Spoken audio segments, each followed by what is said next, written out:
শুভ সকাল সকলকে চলে আসলাম আজকে নতুন একটি ভিডিও নিয়ে। তো আশা করি সবাই সুস্থ আছো, ভালো আছো। তো আমিও ভালো আছি। তো আজ যাব ননদের বাড়ি। ষষ্ঠীতে ননদের বাড়িতে নিমন্ত্রণ ছিল, যাওয়ার কথা ছিল, তোমাদের সাথে শেয়ার করেছিলাম, বলেছিলাম। তো একটু সমস্যার কারণে যাওয়া হয়নি। তো সেই ষষ্ঠী আমাদের এখনও চলছে। সবার হয়তো ষষ্ঠী শেষ হয়ে অন্য কিছু চলছে, কিন্তু আমাদের ষষ্ঠী এখনও চলছে। তার জন্য রেডি হয়ে যাচ্ছিলাম। তো আমি রেডি হয়ে গেছি, এদিকে আমার বর রেডি হবে, তারপর বেরোবো। আর ছেলে, শাশুড়ি, শ্বশুর ওরা তো আগেই চলে গেছে, আমরা দুজনে বাকি আছি, আমরা আজকেই যাব। আর আমার বাকি ননদরাও সবাই আজকেই আসবে। তো যাব সেখানে। চলো, এই যে ভিডিও করব, ননদরা আছে আর সবাই একসাথে থাকলে তো অনেক মজা, অনেক ভিডিও, অনেক আড্ডা হয়। সব কিছুই করবো, তোমাদের সঙ্গেও শেয়ার করবো, তোমাদেরকেও দেখাবো। চলো যাওয়া যাক, তারপর আবার বলছি কি কি করি। তো ফাইনালি বর চলে এসছে, এখন আমরা বেরিয়েও পড়লাম। চলো যাই। তো সেই মতো বেরিয়েই পড়লাম। বর তো একদমই যাবে না যাবে না করে যাচ্ছে, তাও আবার কিছুক্ষণের জন্য আমাকে দিয়েই চলে আসবে। তো চলো যাই। যা রোদ্দুর, যেতেও ইচ্ছা করছে না, আবার না গেলেও হয় না। তো যাব যখন, ষষ্ঠী বলে কথা, একটু মিষ্টি টিষ্টি নেবো না, সেটা কি হয়? চলো একটু মিষ্টি নিয়ে নিই সবার জন্য, কারণ ওখানে মেয়ে আসবে, জামাই আসবে, সবাই আসবে। তো আমি নিয়ে নিলাম মিষ্টি, একটু মিষ্টি মুখ করার জন্য, আর নিয়ে নিলাম একটা ঠান্ডা। এই গরমে সবার মাথা ঠান্ডা রাখার জন্য, কারণ আমাদের বাড়ি সবাই আবার এক জায়গায় হলে মাথাটা অনেক বেশি গরম হয়ে যায়। তাই জন্য যখন গরম হয়ে যাবে তখন সবার মাথাটা ঠান্ডা করব এই ঠান্ডা দিয়ে। চলো যাই। এই যে প্রায় অনেকটা চলেই এসেছি ননদের বাড়ির কাছাকাছি। তো যে তোমাদেরকে দেখাচ্ছি। তো এইদিকে রাস্তার পাশে দুধারে কি সুন্দর ফুল, আমার না কালনার এই এই জিনিসগুলো খুব ভালো লাগে। এই চার দুপাশে বিল, পুকুর, আমার না এই জিনিসগুলো ভালো লাগে। বাড়ির সামনে পুকুর, বিল, কি সুন্দর। এখানে মানে একটু একটু রাস্তা যেতে যেতেই না, খানিকক্ষণ বাদে বাদেই বিল পড়ে, পুকুর পড়ে। আমার তো খুব ভালো লাগে। কার কার এরকম ভালো লাগে বলতো? আর এই একটা আরও সুন্দর জিনিস, এগুলো আমাদের দিকে নেই, মানে আছে, মানে আগে দেখা যেত, এখন খুবই কম, নেই বললেই চলে। এই যে পারণ, ধানের পারণ, এখানে ধান সিদ্ধ করে, ধান মেলে। যাই হোক, এইগুলো তো আমার খুবই ভালো লাগে। তো তাই একটু তোমাদের সাথেও শেয়ার করলাম। দেখো কি সুন্দর ধান সবাই মেলছে, রোদ দিচ্ছে, কারণ রোদটা ছিল অনেকটাই। আর এখানে ধান যেমন মেলছে, ধান সিদ্ধ হচ্ছে, শুকাচ্ছে, আবার এদিকে বস্তা ভরে ধান চলেও যাচ্ছে। তো জিনিস এক জায়গায়, কোনো জিনিসই এক জায়গায় স্থায়ীভাবে থাকে না, সব কিছুই এক জায়গা থেকে আরেক জায়গায় যায়, যেতে হয়। আর এইদিকে ছেলে তো শুনেছে আমরা আসছি, আর এই যে রাস্তার মধ্যে চলে এসছে আমাদেরকে নিতে, এখন ওর বাইকে বসতে হবে। এত দুষ্টুমি করে, পিসি বাড়ি আসলে মানে পিসিদেরকে কি বলবো, এক করে ফেলে সব একদম। পিসিদের কোনো কথা শুনবে না, শুধু দুষ্টুমি দুষ্টুমি আর দুষ্টুমি। আর পিসিরাও তো একদম কিচ্ছু বলবে না। ওকে মারতে গেলেও কেউ মারতে পারবে না পিসিদের সামনে, এরকমটাই হয়। তো চলো, চলে এসেছি ননদের বাড়িতে, ঢুকি, চলো দেখি সবাই কি কি করছে।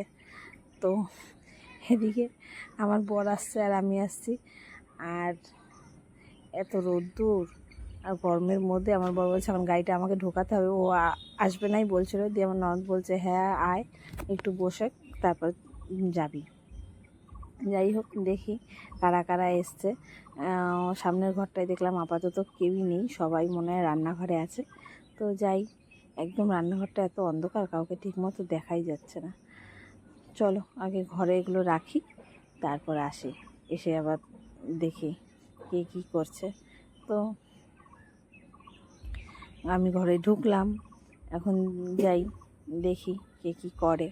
তো এখানে এই যে শুয়ে আছে কেউ, বসে আছে কেউ, কেউ খাবার দাবার খাচ্ছে, কেউ যার যার নিজের নিজের কাজ করছে। আর এইদিকে আমার ননদকে দেখাই, চলো। এই যে এই ননদ, এই মেজ ননদের বাড়িতেই এসেছি, ওর মেয়ে জামাই আসা নিয়ে অনুষ্ঠান ছিল, মানে তখন ষষ্ঠীতে আসেনি সবাই। তো এই যে বাবা, আমাদের বাড়িতে আর কিছু হোক না হোক, খাওয়া দাওয়াটা সবার ঠিক টাইম হতে হবে। দেখো বাজে এখন সকাল 9:30, এত লোক, তাও কিন্তু রান্নাবান্নাটা আমার ননদ ঠিক টাইম মতো করে ফেলেছে, আর টাইম মতো সবাই খেতেও বসে গেছে। তো যাই হোক, সবাই খেতে বসে পড়েছে। তো বসুক, ওরা অনেক সকালেই এসছে, আর আমরা এখন আসলাম। আর সারাদিন আমার ননদ অনেক কাজ করছে, কারণ যাদের বাড়িতে আয়োজনটা হয়, অনুষ্ঠানটা হয়, তাদের বাড়িতেই অনেক চাপটা পড়ে। তো সকাল সকাল উঠে অনেক রান্নাবান্না করেছে। এর পরের রান্নাগুলো যেহেতু আমার আছে, কারণ বিরিয়ানি হবে, কারণ জানো আমরা এক জায়গায় হলে বিরিয়ানিটাই হয়। আর এদিকে আমার বড় খেতে বসে পড়েছে, কারণ ও চলে যাবে, ও থাকবে না, ও আবার সেই রাতে আসবে, কারণ ও হলো ওর কাজ আছে, ও তাই থাকবে না, আমাকে দিতে এসেছিলো, না না করে তাও জোর করে আসলো। তো এই যে ওর খাওয়া দাওয়া কমপ্লিট, এখন আমি আমার ননদ আমরা খাচ্ছিলাম। তো আমরা খাওয়া দাওয়া করে নিয়ে তারপর আবার দুপুরে রান্না বান্না করব। চলো দেখি। ওদিকে আর এক ননদ চলে এসছে, দেখো বলতে বলতে। আমার এই ননদ আম খেতে ভালোবাসে, তাই জন্য সবার আগে আমটা তো থাকবেই। এই যে এটা হলো বড় ননদ, বড় ননদ চলে এসছে, ওরা একটু লেট, আর দিয়ে বলছে এত লেট এত দেরি। আর এই যে ভাগ্নি চলে এসছে, ভাগ্নি আর বড় ননদ। যাই হোক, ওরা এসেই না লুচি খুঁজছে, আর আমার মেজো ননদ তো লুচি করেইনি, এই গরমের মধ্যে কে করবে বলো। তো রান্না করেছিল ভাত, আর ও বলছিল ই বাবা আমি তো লুচি খাবো ভেবেই আসলাম। আর এদিকে লুচি করতে গেলে দু একজন তো লাগে বলো, এত লোকের লুচি তরকারিগুলো করতে টাইম লাগে না, ওর পক্ষে একা একা হবে না। আর আমার শাশুড়ি তো একদমই কিছু করতে পারে না, উনি একদমই কিছু করবে না। যাই হোক, একা একা লুচি বানানো হয়নি, তাই জন্য বলছে, আমার শাশুড়িকে বলছে, আমার শাশুড়ি তাই বকা দিচ্ছে যে হ্যাঁ এখন এটা খা, কালকে আবার খাবি, একা একা পারবে না একদম করতে। তো আমার ননদ একদম, এই ননদটাও, এই বড় ননদ একটু খেতে ভালোবাসে, ও আবার যেমন তেমন হলে হবে না, ওর একটু ভালো মন্দ চাই, পুরো আমার শাশুড়ির মতো, নাহলেও খেতে পারে না। যাই হোক, কষ্ট মষ্ট করে এই যে খাচ্ছে, ডাল করেছিল, একটা শুক্তো করেছিল, ভাজা করেছিল। তো এই দিয়ে মোটামুটি সকালের খাবার দাবার সবাই খেয়ে নিচ্ছে। এই দিয়ে সকালের খাবার দাবার হলো। চলো এবার একটু সবাই মিলে গল্প করা যাক। চলে এসছি একদম গল্পের আসরে। এখানে কে কী এনেছে, কে কী দিয়েছে সেই নেই। তো এখানে আমি একটা শাড়ি নিয়ে গেছিলাম, আর একটা শাড়ি আমার ছোটো ননদ নিয়ে গেছিলো, ওদের মেজো ননদের জন্য একটা, আর মেজো ননদের মেয়ের জন্য একটা, দুটো শাড়ি নিয়ে গেছিলাম ওদের জন্য। আর এক বড় ননদ এসছে, ও নিয়ে গেছিলো বাচ্চাটার জন্য, মানে আমার ভাগনার জন্য। আর একজন এসছে, সে নিয়ে এসেছিলো আমার জামাইবাবুর জন্য। যাই হোক, এইভাবে সবার জন্য এসেছিলো, আর যার জামাই এসছে সে এনেছিল জামাইয়ের জন্য। তো এইভাবে পুরো একদম সবার জন্য কেনাকাটা হয়ে গেছিলো। তো সেগুলোই দেখছিলাম, আর আমার বর বলছিল আমার আর বসার টাইম নেই, আমাকে বেরিয়ে যেতে হবে, অনেক বাজে, তোমরা আনন্দ করো। তো সেজন্য চলে যাচ্ছিল।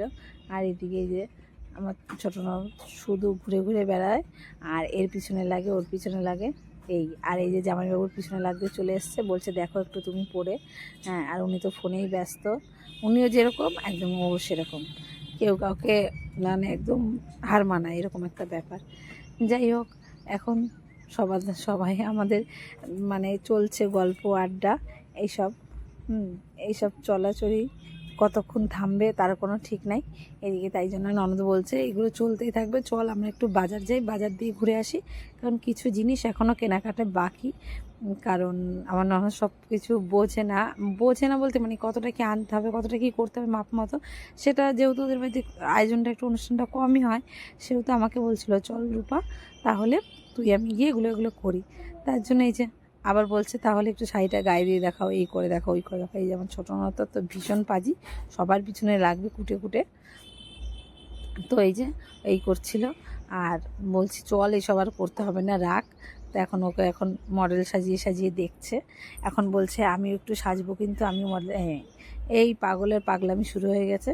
হ্যাঁ নাও, ওর হলো এইসবই, ও একদম বাড়িতে ওই শুধু এইগুলো করে, একদম সবার পিছনে লাগবে, এটা কিনবে এটা কিনবে, এরকম দেখাবো ওরকম দেখাবো, ও হলো এইসব নিয়ে ব্যস্ত থাকে, আর এই করেই সবার মাথাটা একদম এক করে দেয়। তো চলো, এগুলোর দেখা দেখি পর্ব এখনও চলছে, আর তোমরা ওই পাগলের কাণ্ড কারখানা দেখতে থাকো। এখন এদিক হবে না ওদিক হবে না, এখন পুরোটা খুলে ঠুলে ওদের দেখতে হবে। এত বদ, একটু তো কথা শোনেই না। এখন বলছে শাড়িগুলো সব আমাকে একদিন করে পরতে দিবি, আমি একটু ভিডিও বানাবো, আমি একটু ঘুরবো। দেখো একদম মডেলের মতো ঘুরে ঘুরে বেড়াচ্ছে। তো কী আর বলবো, এখন আমরা যাব বাজারে। তো এই হলো আড্ডা, এই হলো আমাদের সকালের ভিডিও। তো দেখো আবার খাবার দাবারও চলে এসছে এদিকে, আনারস এনেছিল জাইম্বু, তো আনারসও আমরা খাচ্ছি। তো চলো দেখা হচ্ছে পরে একটি ভিডিওতে, দুপুরের কী রান্না বান্না হচ্ছে, আয়োজন হচ্ছে, সেগুলো তোমাদেরকে দেখাবো। ততক্ষণ সাথে থেকো, সঙ্গে থেকো, পাশে থেকো, টাটা।